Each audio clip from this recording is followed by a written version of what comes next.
Hi all, it's been a little while, but I'm back and I'm doing videos regularly, and the Daily Buddha should be going out as it once was. I would like to say thank you for the break and all the kind words and encouragement I have received from each of you. The good news is we will not be having to have any surgery on the leg if things continue to go the way they're going. My rehab's going well. I'm feeling more like myself every day, and I really did seize this opportunity to overhaul the website and rethink some of these videos and all. So I'm happy to be back, and I hope each and every one of you are doing well. Today I would like to talk about duality.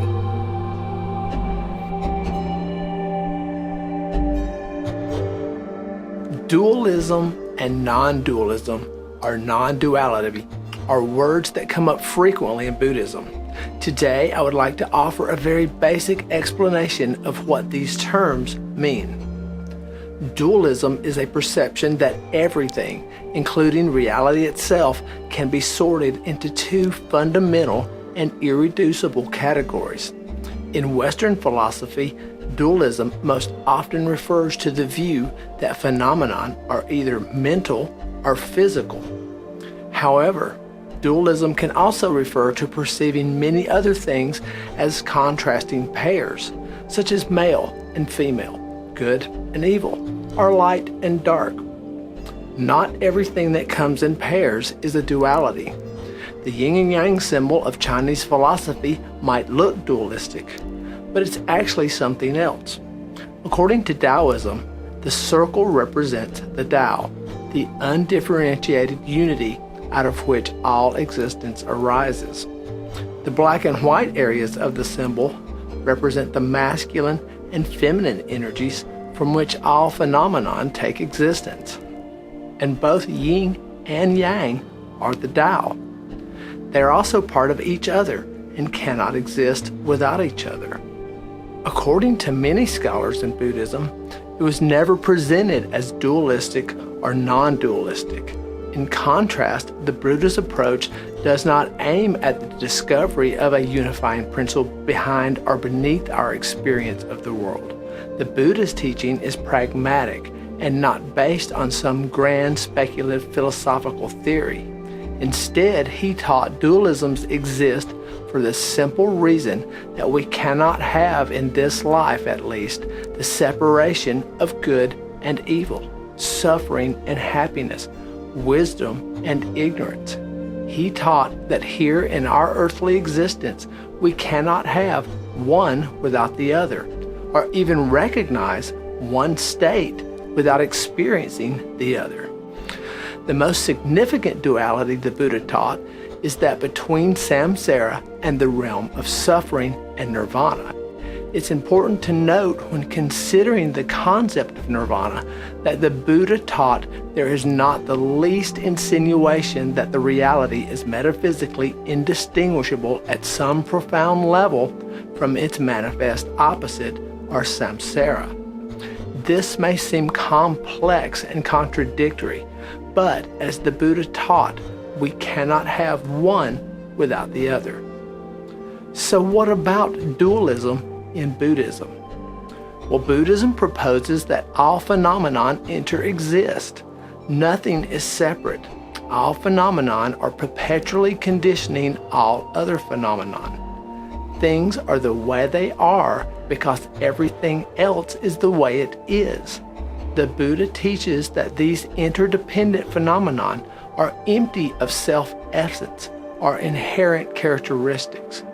All distinctions we make between this and that are arbitrary and exist only in our thoughts. This doesn't mean that nothing exists, but that nothing exists the way we think it does. If nothing is separate, how do we account for all these seemingly dual characteristics in many aspects of life? And does that mean everything is just one? We have to return to the one of the Buddhist fundamental teachings that all phenomena are of one substance, or that they are indeed one phenomenon in principle. This is greatly simplified interpretation, and the Buddha said that phenomena are neither one nor many.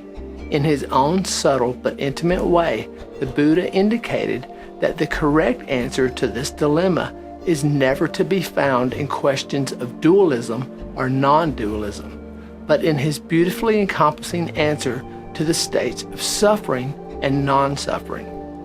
Life is not two. In other words, we need to eliminate our dual perceptions, and most importantly, the perceptions of me and everything else. Wisdom is the elimination of egoism and possessiveness. It is the freedom from dualism. It is the absence of separation with either the external or the internal. The internal subject and the external object are not perceived dualistically. When the dualism of a subjective me and them, or this and that, is understood and broken down, what remains is pure being or pure awareness. And you're going, but Jim, what about the dualities between good and evil, samsara and nirvana? The central tenet of Buddhism, that samsara cannot exist without nirvana and vice versa, is difficult to understand in any other way except as asserting the two different ways of perceiving duality and non-duality. The dualistic perception of a world of discrete objects, one of them being the concept of me, which are created and destroyed, constitutes samsara. When dualistic perceptions do not arise, there is nirvana. Put another way, the concept of nirvana cannot exist without the concept of samsara. Yes, we can say we wish to end our suffering, but that does not happen by simply ignoring it and reaching for nirvana. No, we must come to understand our suffering and face its root cause, the creation of a self that gains strength from illusions of living. This is the old Buddhist adage that there is no entry into nirvana until you can check yourself at the door. Thank you as always for your views and time spent with me on these chats. Please share, subscribe, and turn on the notifications by clicking the bell icon. And let's talk, share, and grow in the comments section, and I hope you each have a beautiful day. As always, peace and love, Jim.